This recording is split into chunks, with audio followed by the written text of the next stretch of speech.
வணக்கம். அரவிந்த் கோட் ஃபார்ம்லேருந்து உங்கள் அரவிந்த். ஸோ பிரகாஷ்ட நேற்றே சொல்லியிருந்தோம், நாளைக்கு சைலேஜ் இருக்கிற வேலை இருக்குது, காலையில் சீக்கிரமாக வந்துருங்கன்னு. சொன்ன மாதிரியே வந்துட்டாப்பில். வந்த உடனே காலையில் சாஃப் கட் பண்ண வேலையெல்லாம் பண்ணி முடிச்சுட்டு டிராக்டர் எடுத்துகிட்டு கிளம்பிட்டாங்க.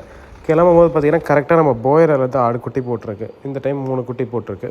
இதில் பியூட்டி என்னென்னு கேட்டிங்கன்னா 3மே ஃபீமேலு. ரொம்ப நல்லா இருந்துச்சு. ஒவ்வொரு குட்டியோட வெயிட்டும் 2.9லேருந்து 3.3 வரைக்கும் இருந்துச்சு. ஆவரேஜாக 3 கிலோ இருக்குது. மதியத்துக்கு மேலே நம்ம சைலேஜ் எல்லாம் கட் பண்ணி ஃபார்முக்கு வந்துருச்சு. ஒரு டிராக்டர் ஃபுல்லாக சைலேஜ் எடுத்துகிட்டு வந்தோம்னா நமக்கு சுமாராக ஒரு 4.5லேருந்து 5.5 டன் வரைக்கும் இருக்கும். ஸோ அதை எத்தனை பேர் மேலே வச்சு அழுத்துறாங்களோ அது மாதிரி.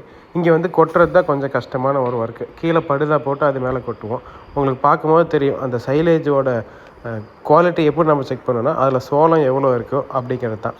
கட் பண்ண சைலேஜை அன்றைக்கே நம்ம பேக் பண்ணிட்டா மட்டும்தான் நல்லாயிருக்கும். ஒரு 2 நாள் 3 நாளுக்கு அப்புறம் பேக் பண்ணலாம்னு நினச்சோன்னா அதோட குவாலிட்டி ரொம்ப குறைஞ்சி போயிடும்.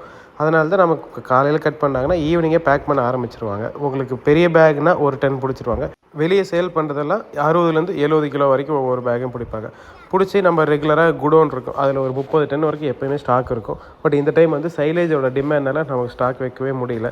வழக்கம் போல் ஈவினிங் வந்து ஆட்டோ எடுத்துகிட்டு வந்துட்டாங்க லோக்கல் டெலிவரி பண்ணுறதுக்காக.